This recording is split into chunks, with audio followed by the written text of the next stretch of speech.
Hey, everybody. Welcome. Going on? Hey. Well, All right, welcome. let's talk Paladins and stuff and all that. So what's going on, Gonzo? We'll talk about where you've been, what's been going on, and then we'll just jump in right into the discussion. What do you say? Oh, I like it. I really like that intro. No, I didn't have sound when it switched from the timer to the video Yeah.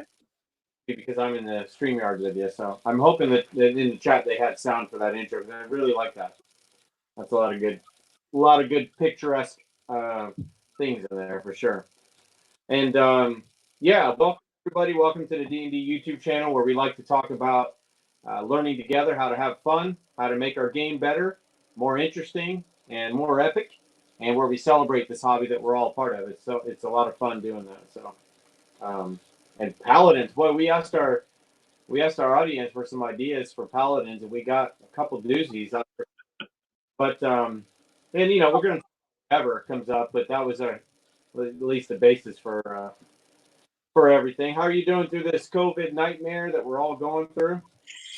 Oh man, it's all good. Yeah, I went running this morning. Then I braved Sam's Club today. That was good stuff. But I had my scarf and my protective covering and all that. But I got it in and out really quickly, so that was kind of nice. Yeah. Yeah. Okay. They've got it. I mean, I do like that a lot of the stores have adjusted really quickly into different ways to help promote like safe habits and all of that. So I Yeah. think doing the best they can. And, I'm grateful that that as bad as it is, it could be a lot worse. Yeah.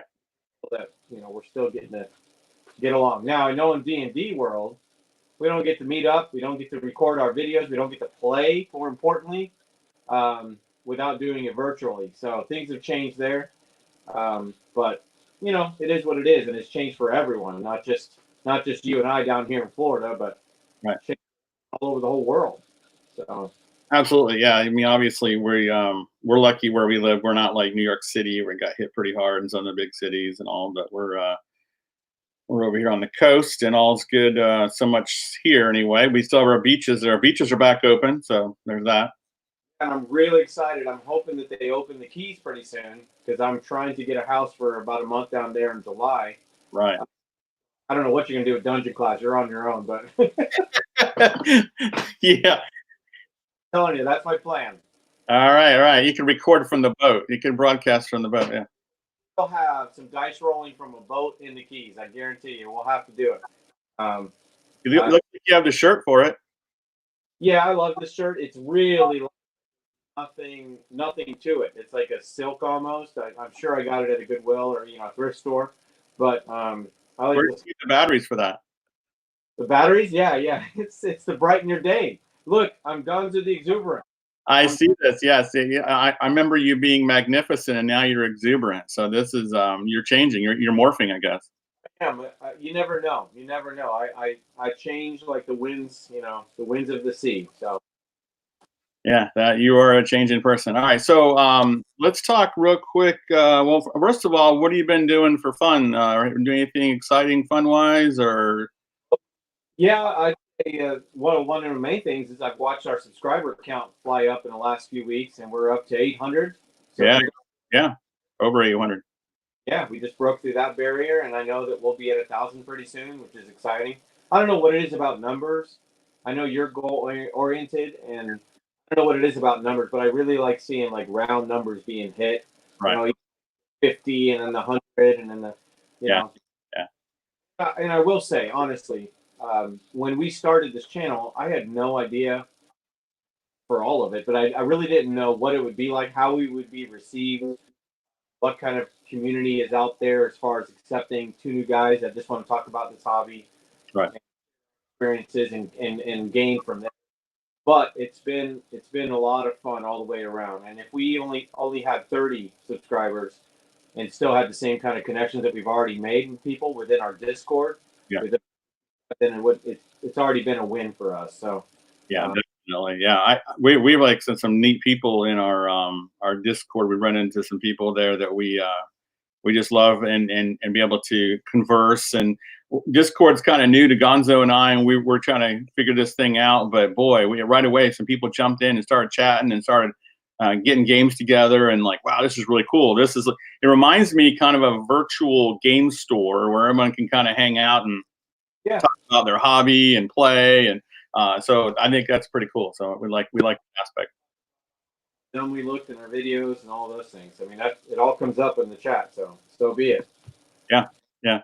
Very good. If you ever want to be exposed, go ahead and start a YouTube channel. Yeah. About you gets out there, and people love to troll you, and I love that. I do like that because that's interaction and watching. So, but yeah, we wanted to talk about paladins today. We wanted to show some of the things that I've painted a few things lately. My daughter and my wife are better painters than I've found out, and so those things, and whatever else comes across your way. But this for the chat, this is your time also to ask anything you want. This is an AM. We'll do these more often. We're trying different times. What works for Mark and I may not work for everyone at home, and vice versa. So we're going to try different times. We've done later. We've done earlier. Yeah, let's talk about a Paladin build. And we did ask in our Discord for a Paladin build, and I don't know if we want to share that, but yeah, we had we asked our Discord, and they were very helpful with some suggestions. yeah, they definitely were. They basically called it the Baconator, Oath of the Baconator, and Okay. it was put in devoted to bacon in specific, but maybe the deity that he honors is that of like the feast or of the harvest or of agriculture or that kind of thing. And then they went on and took that and said, maybe his goal is to go to all the vegan elves and convert them to bacon. And so that was a little bit of the input we got from our chat. Right. So, I don't know what Rivers thinks, but if it's a paladin of the bacon, oath of the bacon, I can't see anything wrong with that for sure. No, I really that was interesting, and they were just so helpful. They're such a serious bunch there. We were like, hey, what are some ideas for a fun? Well, we did say a fun paladin. So I mean, bacon is fun, and people like bacon. So that was different. And one of the when we do our builds, we like to make them fun, as in a lot of variation, some interesting role play. So yeah, oriented around bacon, I could see that. That would be good. So there's that idea. We had a couple others too, and also we had a video that came out Monday. It was on the rogue build. Yeah. So and we've done a few class builds, and I find it interesting that the way you and I gravitate is not the kind of the min-maxing ability of how to make the best and most the highest powered build most interesting or maybe conflicting, so that there's more role playing aspect of that character, and that's where we both gravitate towards. Fighter and our rogue build, and I think with our paladin it's going to be the same thing. We're looking for just something a little bit out of the ordinary, something can have a better or a funner story to tell. So where do we start? I guess we start by picking the race. We know the class is paladin. That's true. All right. So so what would be, it's normally what are the races we normally see, because we like to kind of go abnormal when we can. So you typically see human, obviously, typically dwarves. I've seen dwarf paladins as a thing. Maybe elf, maybe, but Paladins are like the knights. They're out there as the knights. So a lot of times they're fully clad in armor. They're the ones that are standing for truth, justice, and the Faerun way or whatever. So yeah, that's right. yeah, so they're they're the knights. So generally you pick a class that benefits that. Also, their statistics that you use a lot is strength, because they are upfront melee fighters. Mm-hmm. Is their they have very high charisma, and the classic example that we use pulling from the Marvel universe would be Captain America. Right.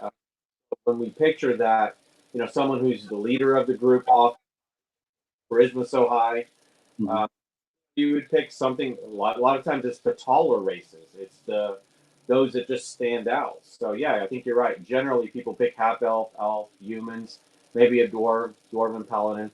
You can pick any, but D&D 5th edition, you are able to go, a ladder. There are other races that you can throw in there.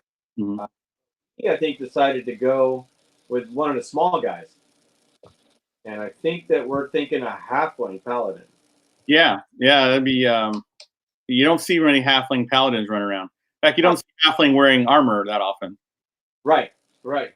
That's true. You just don't picture that. You don't picture a No. beacon of truth, justice, and the American way. So a halfling paladin. But I think because we don't see that, that's why I said let's pick one of them. Do it. Yeah, let's do something radical. And so you can imagine that it would have to just being a halfling would have to be like you'd have to have specially made armor. I mean, you can imagine them running around in full plate. I mean, you can't just find any old armor laying around. You'd kind of maybe have to have it custom made, maybe. And so right away, there's some problems being a halfling possibly. But how on earth would a poor, cute little halfling, end up a paladin? So we gotta resolve that issue. Like that's a kind of an unusual thing. We don't see halflings in that. Not that they can't be. They can be any class. Right. But we typically like one of the things that halflings a lot of people like to play a thief because they're so small and they can get out. In the small, they can sneak around easy. They get cover by being behind someone big. So they get, if you make them a rogue, they can get sneak attack damage pretty easily by hiding just behind another player sometimes. So Yeah. Perfect rogues. Right. They make wizards and that kind of thing, but a paladin would be different. So we said, why not? Let's try it. Let's make a halfling paladin. And So, all right. So all right. So we've got a paladin, and are we going to go into the gory details about what paladins are about? Maybe just a short little. yeah, just so everyone remembers, a halfling you get to add 2 to their dexterity score. So Mhm. no matter what you pick for that number, they're going to be pretty nimble. And if you pick a Lightfoot, that'll raise their charisma by 1. I think charisma is important for this build, and especially the build that we came up with. Okay. So, yeah, so Paladin,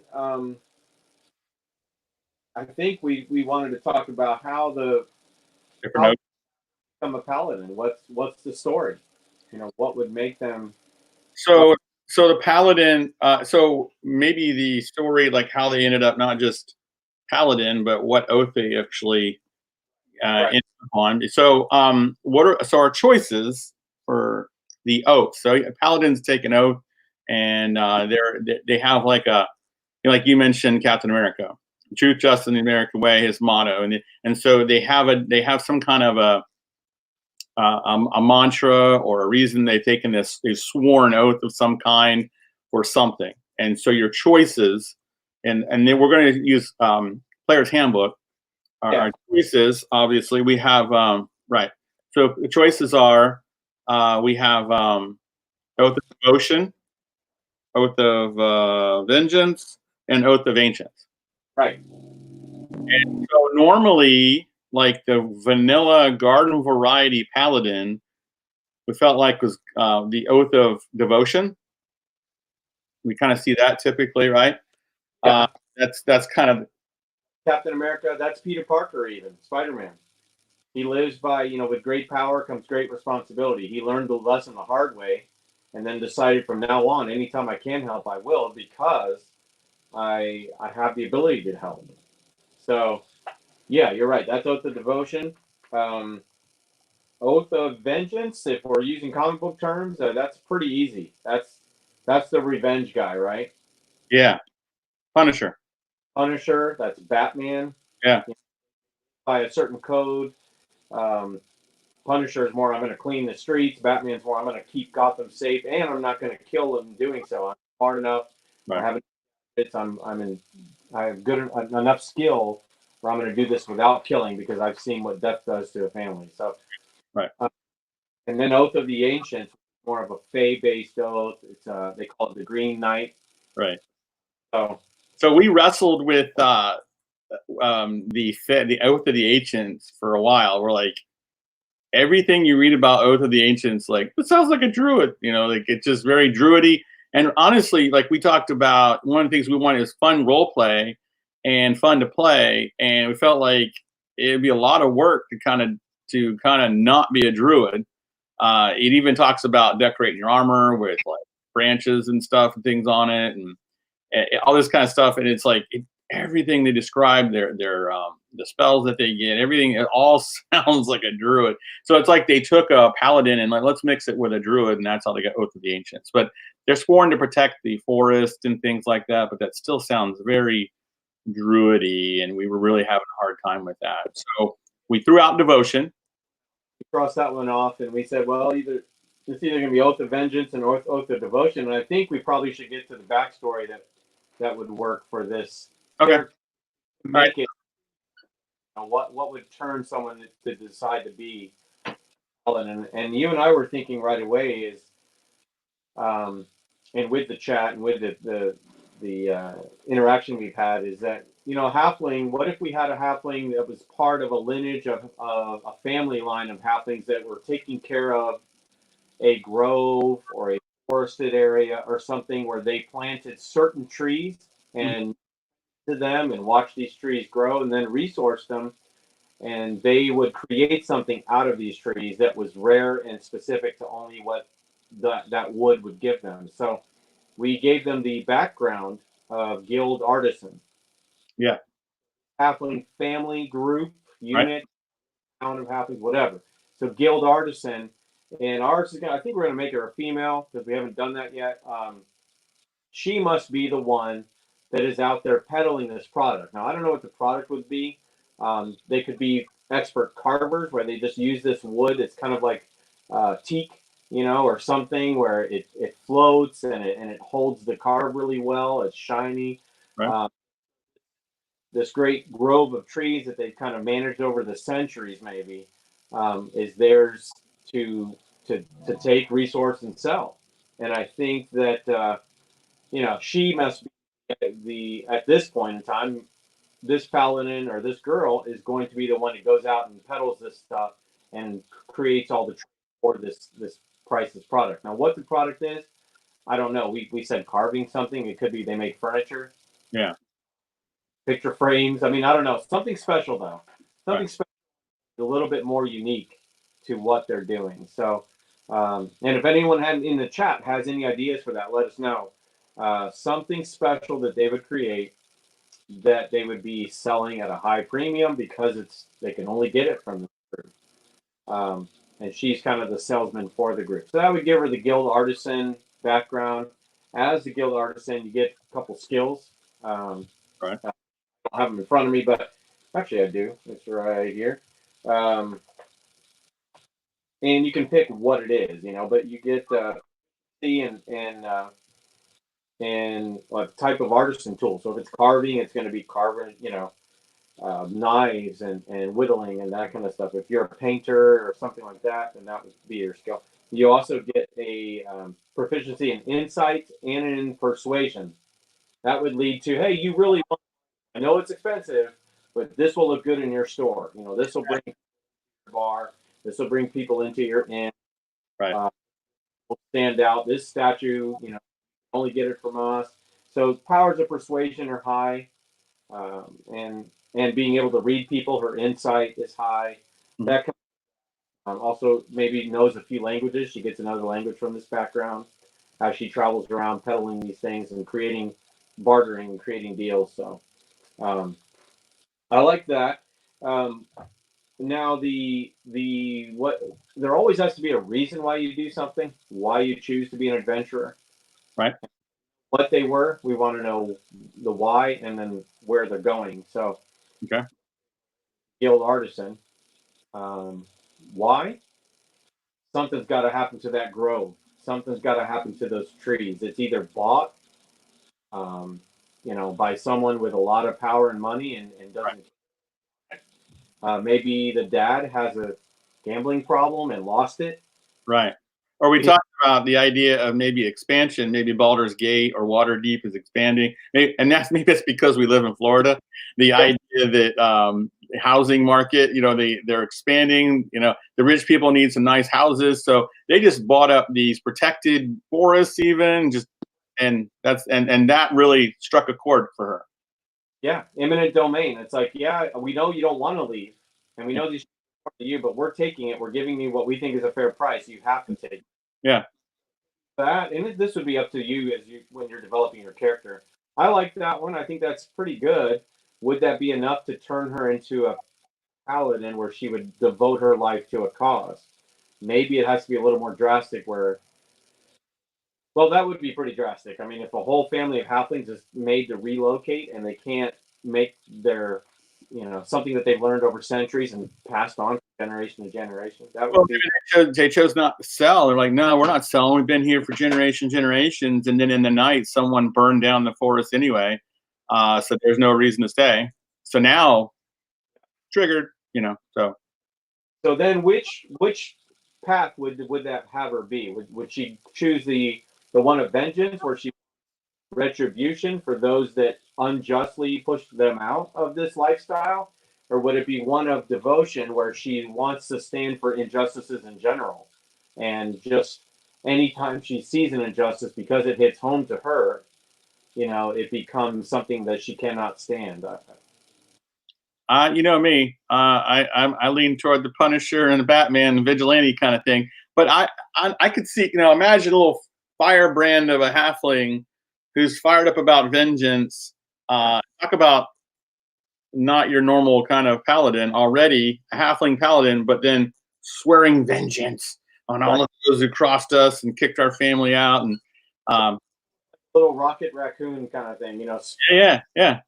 fire, ready to rock and roll, ready to, maybe maybe her fault is she is quick to anger now, because of the backstory and because of what's happened to her and her family lineage and all that, kind of quick to anger. So she's not a barbarian. She's smart, Right. but she just can't stand injustice in general and is going to get back those that did it. So if it's a city, as a dungeon master, that gives you a lot to work with, because you can decide who's the one that kind of spearheaded this takeover of land, and who's the one that gave that purpose, and what is the land being used for anyway. There's lots of ways that you can tie in that backstory as a dungeon master, and I love that when you create a character that you're giving your dungeon master an ability to go a lot of different ways with something. Sure. It, Absolutely. because, well, this one person did something to me, because it kind of like, once they meet that person, then their backstory's done. Their hero's journey's completed. I Right. like maybe just a group that you're always working against. If it's a rogues guild that you're, whatever it is, or maybe just expansion from a big city with nobles that don't care about the little people. Right. And not going to stand for it. She's going to find out maybe there's corruption and it wasn't done the way it's supposed to do it, Right. Which happens a lot. Um, okay, I love that build. I do. I love the Oath of Vengeance. Now, what does that give you? I know paladins have smites. Paladins have the ability to use spells as well as be clad in armor and fight up front. Right. So what does the Oath of Vengeance do that help her to fight this great evil, or that kind of thing? I know a couple of the spells she gets right away. Yeah, they get some. Right away they get a lot of cool. Well, third level they get. Well, third level is when they choose their. They're all So you got Bane and Hunter's Mark, which Bane, I kind of feel like Bane is an underappreciated spell. It's one of those you look at. I'm not familiar with it because I haven't played a paladin yet. But Well, I've used Bane as a warlock. I mean, Bane's great. It seems so unassuming, but it's one of those where you look at it and you go, "Wow, that's actually it's deceptively powerful, basically." But it's an enchantment. It's a buff a debuff that you put on somebody, and the target must roll a d4 and subtract the number rolled from their attack or saving throw. So you put this on them, and I think of it coming from a World of Warcraft background. Debuffs, or it's just something to weaken the enemy, and so I really like that idea of weakening them. And so as a warlock, I love to do that. I love to put that on a major character, one of our foes that we're fighting, and every time they're rolling while the enchantment lasts, they've got to take 4 off of their roll, 1d4. But it can be one of those things. Yeah, it can be one of those things that really makes a difference here and there, and often it does. It becomes like a encumbrance on them, on top of anything else anyone else puts on it. So right. that's not bad for a third level spell, and it can really make a lot of a lot of important things happen. So that's one thing. The other thing is that they get um, they have something called abjure enemy. Right, right. And so they use this, and they can, as it says, as an action, present your holy symbol and speak a prayer of denunciation using your channel divinity. Choose one creature within 60 feet of what you can see. The creature must make a wisdom saving throw unless it's immune to being frightened. That one is pretty slick, and that one says fail save. They're frightened, So and this basically cast or cause frightened people to be frightened of her. yeah. They don't make their wisdom saving throw. What I don't see on here is how often you can do it. Doesn't Well, you get the channel divinities. You get so many, and they go up as you move up. Um, and they give you those. I think you take. hmm. I don't.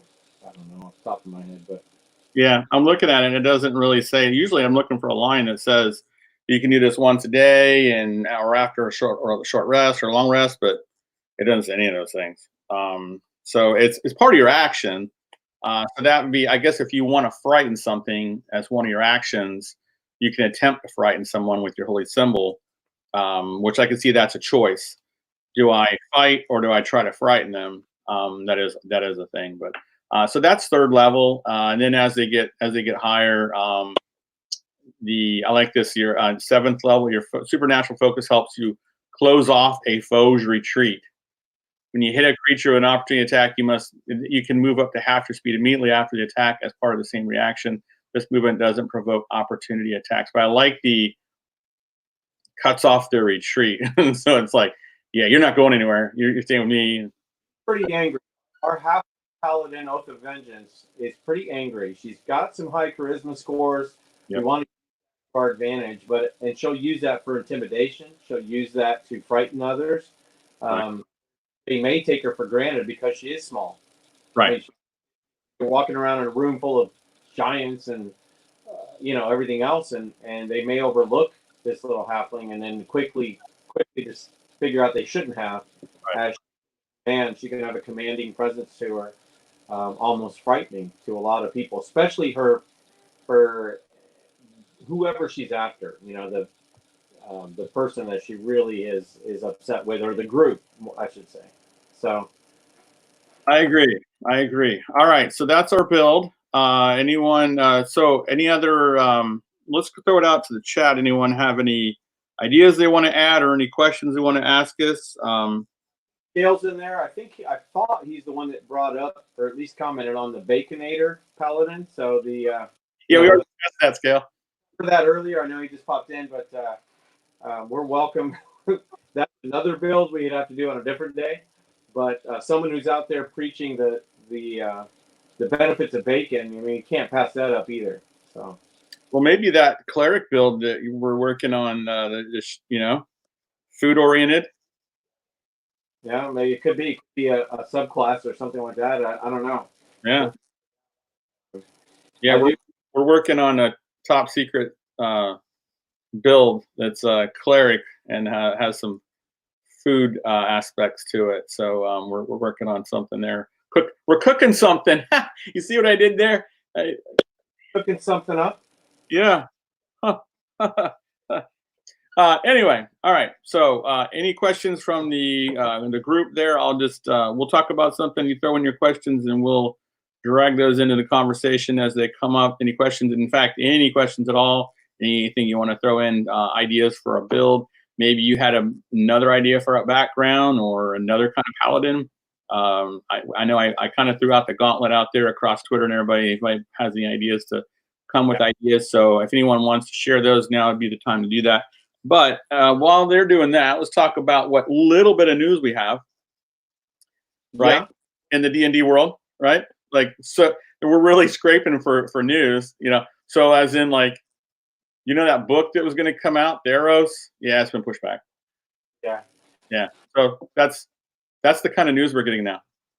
So the new book that's Kingdom. Oh gosh, I don't know. I can't think of it off the top of my head. I know it's Theros. Theros, yeah. It's something Theros. Yeah, it's from Magic the Gathering. Yeah, I think it's a new setting, but again, it's going to have new subclasses, new magic spells, a lot of stuff that we can use regardless if we want to use that setting or not. That was supposed to come out the end of June, I believe, and now they said the end of July, right? July 27th or something like that. They pushed it back pretty late. So, But uh, really, does that really come as a surprise? I mean, all things considered, I'm like, theaters are closed. I've seen yeah, this all. I mean, yeah, comic books, shipping, everything's kind of come to standstill. So, not a Mythical Odyssey of Theros. Thank you, Florencio.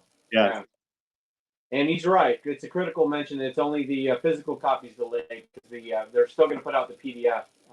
So I right. can get Indie Beyond, which I don't know if I pre-ordered it, but I think I get if you pre-order it with your game store, they give you a discount or something for the PDF for a certain amount of people. And I know I've got mine pre-ordered. So um, with our gaming store, I just hope things get back to good soon enough for everybody here for sure. I Uh, agree. And so the other bit of news, which actually is kind of cool, speaking of D&D Beyond, yeah, they released that alpha build of some neat little feature, right?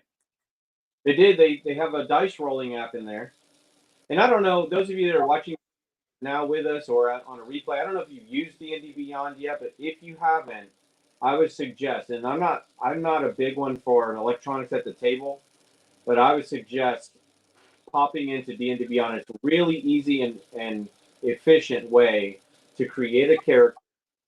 You can pay for different books or whatever, or they have quite a bit that's available for free, and um, you can you can build a character in about 15 minutes.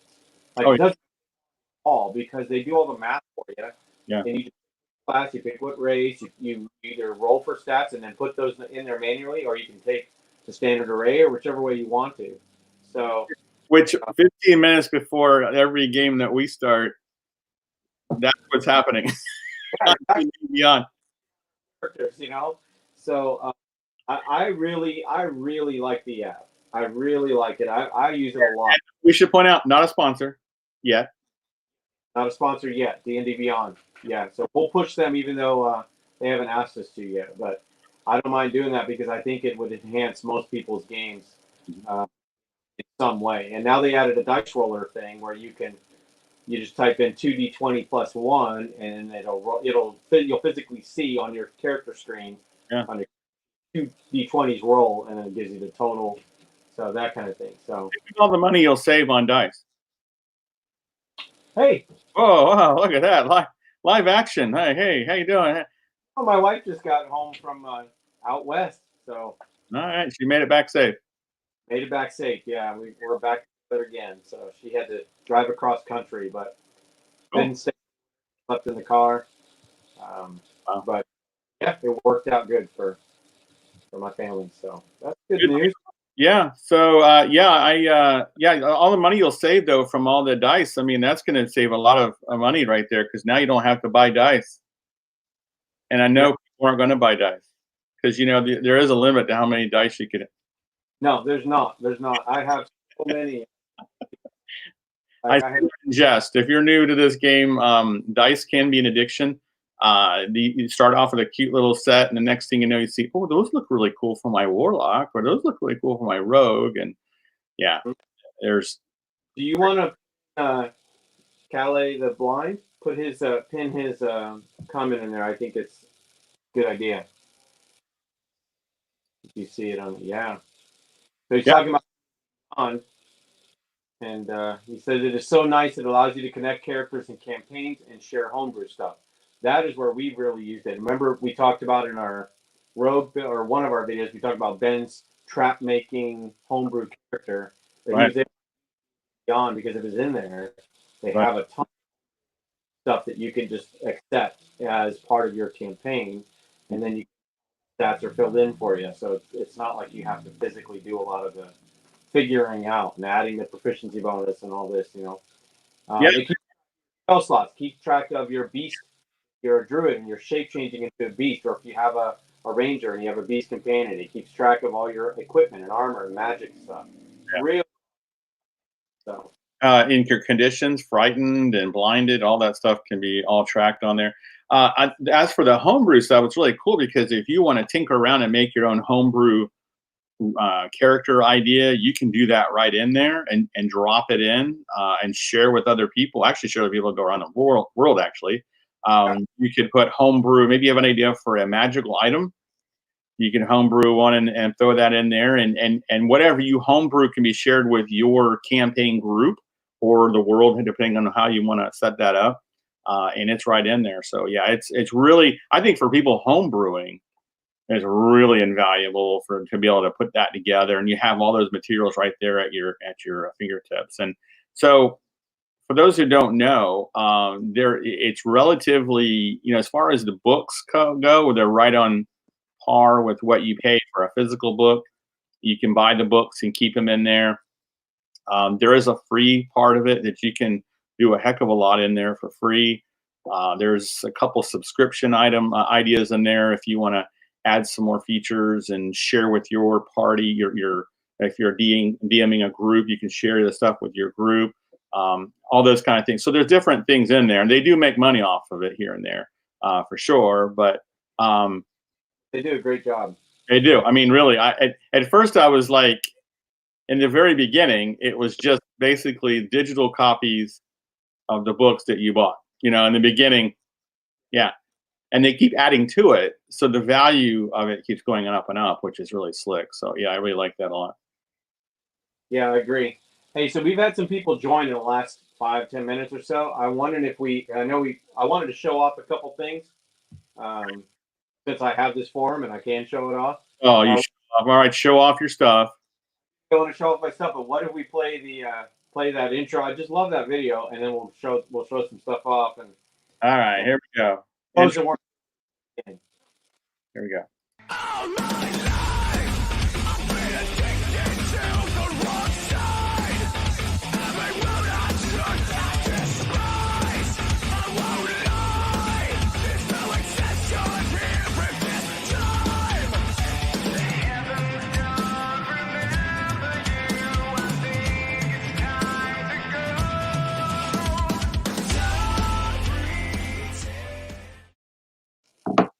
All right. Awesome. So awesome. So show off what you got there, old man. I mean, collector guy, you. Yeah, I love it. So, if you remember, I ran you guys through. We never finished it, but we ran through something I called Savage Tide, and this was taking the Dungeon Magazine series that had a group of modules that kind of loosely went from one to the next. So you could, and they would level you up as you went if you followed. What's Dungeon Magazine for people who don't know? Dungeon Magazine. There was a Dragon Magazine, which I have a ton of. Yes. I gotta figure out what cameras. And then Dungeon Magazine they released, and this has adventures in it. So all it had was at least 3 full-scale adventure modules, Mm-hmm. and then have on top of that like 1 or 2 bonus like 1-page adventures. There are some articles for sure. Dragon Magazine was more about the articles and the news and talking more into specifics on character builds and that kind of stuff. Dragon Magazine started doing both. When they started, they had adventures in there and they were articles. They finally had enough in the 90s to split it, and so they created this Dungeon Magazine. I have a big collection of these. Okay. Use them quite a bit. Now this is for 3.5, and I have some from second edition or whenever they started the magazine. Right. But what they have in them is just awesome because there's maps galore, Mm-hmm. which I don't know about you, but one of the hardest part when you're creating something is thinking of a name that fits. Yeah. And let me use this idea with you. Her name is Harless Javel. She's a pirate, and you immediately you in the adventure that you can create or use from the book, you think that she's bad, but you find out she's good. Mm-hmm. And on the side of the right. But she goes to a place called Kraken's Cove. There's another place called Scuttle Cove, which is like the piratey town, Right. All the names are perfect. They fit the Oh yeah. there's Blood Bay, there's Right. and so when you're coming up with things, and then the bad guys' names are also the same. You know, they kind of fit the character and help set the mood. Because to me, naming something is important. I know Matt Colville talks about that, where when you pick a name for something, that's really important. It helps set the mood a little bit. And you know, if you call the mountains Dagger Teeth Mountains, that instantly puts imagery in your mind. Sure. Yeah. Sharp, high arced mountains that are going to be tough to climb or whatever. So if you call it Tranquil Bay, you're not a place where you're going to go into and have be torn up by the rocks and everything. You Right. know. So I think naming something helps, and these really help there. And so I'm just sharing this because a lot of people ask where we get a lot of our ideas. Right. Again, we're all about promoting. Grab an idea from whatever resource you have. Don't throw these out if you have them. If you can find them on eBay or secondhand stores, grab even just one or two, and there'll be enough info in one of these that you can use the bones of something and use the map from it, use the bad guy's name, the spell that they created, whatever, and you turn it into your campaign, into your homebrew, and it's a lot of fun. So I just wanted to share those. Some of them came with posters, they came with maps, they came with figure or cardboard cutout figures. A lot of fun. So I don't know how many of you guys out there have dungeon magazines or old copies, but hold on to those. Yeah. Sell them and make some money on them for sure. Absolutely. And then we get a lot of, we've had a lot of people have asked about the figures and please show more figures. They want to see some of the stuff that's up behind me. So I grabbed some that I have, but I don't know how well you're going to see it. So I don't know if you can full screen Yeah, I can do that. I'm going to go away for a second, and you'll be full screen. for a minute. And there's the camera. So this is a mimic. It's a barrel. You can see it. It's a barrel mimic painted by my daughter. It's awesome. And I like that it's a barrel, not just a chest. We've had chests before. I'll throw one more over here. Here's a wizard shooting what could be the beginnings of a fireball spell. It could be a magic, beginnings of a magic missile or even lightning bolt if you painted this white, or something like that. And then two more, and I'll be done, Mark. This is a rust monster, which is really cool. I'll put it up to the camera. Yeah, we got our rust monster there. These things are awesome. I like using those. And then of course, you can't go wrong with an owl bear. All right, look at those eyes, piercing. So everyone's got to go against an owl bear. That's good, Mark. All right, I'm back. Can you hear me? Yeah, I can hear you fine. Those are good. Those are sweet. Yeah, and yeah, the owlbear's classic. That's that and Mimic, Beholder. Those are all icons of Yeah. D&D. And we talked about Rust Mouse Monster in one of our other episodes, and how they're deceptively bad news for a group. They don't look like a bad deal and the damage and everything, but they wreck your armor like permanently. So that's bad. They do. They wreck your armor, they wreck your swords, and unless it's magical, it's going to rust away. And every hit you do to it lowers the damage output of your sword or the protection of your armor. Right. So, critical to know if you 3D printed that owlbear. Where did you get that? Who made that owlbear? Is that one of the? So this is a what is it, Whiz Kids or whatever? This is the ones that they put out, and they come gray, so they're already pre-primed. These aren't the metal ones; these are like the hard plastics. And so I like that, so I don't have to prime them. So you just pick what colors you want to use, and you paint them. We'll do some painting streams every once in a while. I know those are kind of boring for some people, but other people love them. So sometime when I can play some copyright-free music in the background, and I get my webcam, and I'll do an overhead. I'll paint a couple of these figures, and we can chat one day. But that's down the road because I don't want to bore people right off the bat. I don't want them to know how boring I am right now. Exuberant, not gone to the boring yet. So Yeah. He does have a slower side, a slower setting. yeah. Sure. All right, cool. Oh, look at that! Look what it's critical. What 3D printed? These guys with their super skills. Man, I was looking at 3D printers.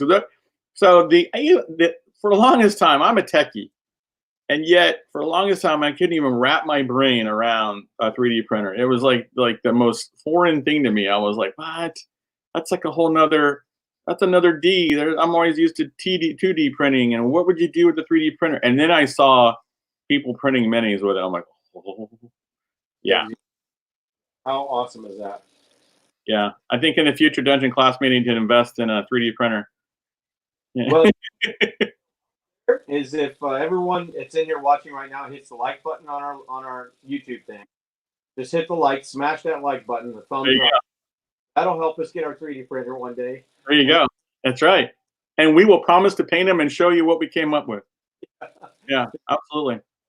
And then share the channel with those around you.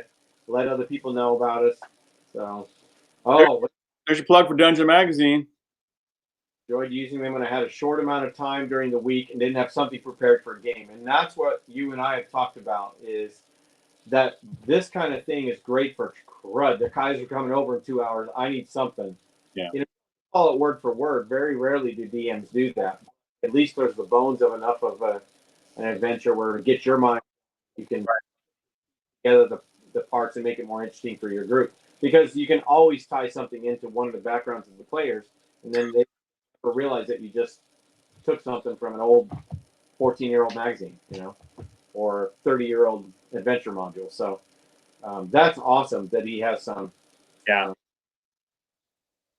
Yeah, Critical wants to see this. Maybe I should send minis to us for us to paint. Okay. Do that. I would paint it on a live stream if you did that. Absolutely, absolutely. Yeah, we could do like a later night kind of thing and talk and paint the same. We talked about doing that in the future. And now, and what you were saying about the adventures. So, the idea of dropping adventures, that's something Gonzo and I were talking about. We're going to do some future episodes where to do exactly that, because we were like talking about what do we as DMs look for when we watch videos. We look for ideas. We're just looking for ideas, and we want to be able to give that back to our community as well. So we are going to do some videos where we put together some adventures for you real quick. So, like you said, they're coming over tonight. What am I going to do tonight? And basically 1 night's of adventure. So everything you need for that night, just drop that in a video. And the idea being that you can drop it in any campaign. And listen, there's no such thing as stealing. And when you're a DM, you beg, borrow, steal. You use plot lines from comic books. You take a plot line from a movie. You repurpose it. All of that is fair game. It's not cheating in any way. It's just the way DMing is done. If you're new to being a dungeon master, you don't have to come up with all of this off the top of your head. Maybe even a dungeon that you pull out of that dungeon magazine, maybe you just use that one dungeon because you know what? I need a dungeon here. You don't have to go create a whole new dungeon. Just find one you like and just drop it in, Yeah, or grab your Curse of Straw and use the Bone Crusher scenario. Yeah. Which, for that one, that was the hag that was crushing up children's bones and making cakes out of them or whatever. That was rough. You want to spook somebody out, throw that into your campaign and have nothing to do with the rest of Ravenloft and stealing yourself and all that. In other words, stealing is the name of the game as a DM, like you said, like stealing or borrowing or using or repurposing, whatever we want to call it. Right. At the end of the day, you're just looking for ideas so you can have fun. The players are having fun. Nobody cares where it came from or who first. Yeah. Yeah. Logan says plagiarism, never heard of it. Well, and you're not. It's one thing to put it in a game and DM with it. It's another thing to pass it off as your own and try to sell it. That's a whole nother game. But yeah, it's totally playing the game is what it is. And think about it, really. So Curse of Strahd, there's no way that every encounter in that book is really awesome, but there are that are really great. So you pick and choose. And if you pick and choose the cool ones from that one and pick and choose the cool ones from Dungeon Magazine and pretty soon you have a really cool campaign and people are like going, wow, that was amazing. Like little do they know that it was just, I was a little bit of this, a little bit of that. And that's what I came up with. For the rest. And yeah. And a lot of, if we've had any request repeated more than anything else, it's how do I come up with ideas to start my campaign or to get people interested or to play for the night? Where am I supposed to come from? That's Right. what we're, and for some of us, it may be a lot easier than for others simply because maybe if you're older, there is an advantage in that you've seen a lot of movies, you've read a lot of books, Right. you you played a lot of games, you've had more experiences to pull from. Right. Maybe if you're younger, it is a little more hard. It could be a little harder just because you may be like struggling for an idea of some kind. What we're trying to help teach, and we will, is that you can. I mean, I know I've done this. You can open your monster manual, Mhm. pull monster, and then that's your adventure for the night, and you just figure out how they, you know, if you pick a werewolf, then as they're hiking, going to their long quest, they Yeah. see in the distance, and as it gets darker and darker and the moon starts to rise, they hear howling in the distance. You know they're going to set up a watch, but a watch still doesn't help if a werewolf's coming in or if he's got friends or some wolves that work with him or whatever. So right there, you created an opportunity for excitement, an opportunity for them to use the skills and the talents and the weapons and the magic items and everything they have, and maybe to be critical when they set up camp. Maybe they're like, well, what if the elf gets up a tree Right. and so well then they may be able to see it long before it gets there or whatever. I mean, I just think that there's so many ways you can create an adventure, and I think that for you and I, that'd be a lot of fun is to have what I would call one-page adventures, quote unquote, where we can just present it on a quick video form, and then you take it and use what you like of it and throw it in your game at any point. Uh, Absolutely. Yeah, absolutely. I would say maintain that even young DMs, and if you're young and you've not watched, read a lot of comic stuff, there's other things. There's anime. There you could use, any of that because I know my seniors they consume a lot of video and a lot of anime and a lot of all different shows on Netflix. I mean, there's they binge watch a lot of content and in that content there's ideas here and there that they could take it and just that one idea and drop it in and make a campaign out of it or an adventure out of it. So yeah, just look around and just I would say be open-minded that you could use that one little episode of something you saw that was really cool, like I'm just throwing out like Doctor Who, the Don't Blink episode. Of now everyone in the world has probably seen that, but a person that of your group really has no idea who Doctor Who is, boom, you could use that. I, I, Yeah, I, that's the one episode I think I did watch because everyone was talking about it. I had the big, goofy, curly hair. You had like the afro. So Yeah, Doctor Who, no, Doctor Who's got like shorter hair. It's I forget his name, David Tennant, I think. If I got that right, that's a miracle. curly hair and hat on. He looked like the lead singer of Led Zeppelin for a while. He looked a little bit like He might have been. Oh, you're talking a long time ago. I was a kid. Dude, that's a long. Yeah, that was like. Yeah. No, this one's more recent. Yeah. No, I know what you're talking about. I remember seeing that, and I was like, as a kid, I was like, man, those are the worst special effects. That looks weird. Yeah. Yeah. I know what you're talking about. No, that's probably like I don't know 2 or 3 doctors ago, or easily maybe 4. I don't know. But yeah, I know just a little bit of Doctor Who. I'm not a big Doctor Who aficionado. You know Um, what? Go to the store. You pick out a sweet mini, yeah. paint it, and then you're like, I want to use this because I drop this on the table in front of the characters. So you come up with the idea of how this bone flesh golem mix is raised by some evil wizard or something, and it pops up out of the ground, and the players are trying to hit it and everything. Like in other words, you can, like you said, an idea comes from almost anywhere. And I think the key, even if you're young, like you said, is recognize where you can pull information from. Sure. It isn't all about, well, because you're older, you've watched a lot of fantasy movies and all of that. It isn't that. It's just recognizing where you can pull these ideas from. Then you'll see like, oh, I do have a lot of points of inspiration all around me. Absolutely. Good stuff, brother. I agree. Does the chat have anything else for us today? This is an AMA, so if there's anything you guys want to talk about, we can briefly cover that. Let us know. Any burning questions? We're excited about 800 subscribers. We're excited to be at 1,000 soon. Yeah. got a lot of things planned. That's for sure. And I know we're just getting started, even though we've been around for a little while now. 7, 8 months, I think we've been on YouTube, but we feel like we're just getting started. We're still learning it. We're still figuring things out. We're still waiting for an opportunity to be able to improve our studios and those kind of things. Yeah. Gonzo, I love that comment I got on Twitter that said, "I don't know how these guys aren't popular," and I was like, "Yeah, I don't know either." Yeah, it is. YouTube's a, It was one of our comments. I'm sorry, it was one of our comments in our list. oh yeah. Yeah. Nick, Nick, oh man, late to class because you were sleeping. Well, that sounds familiar. the beautiful thing with YouTube is as soon as it's over, it'll upload and you can go back and watch it. And you're gonna want to catch the beginning. It's a lot of fun. Yeah. We do our Paladin build at that point.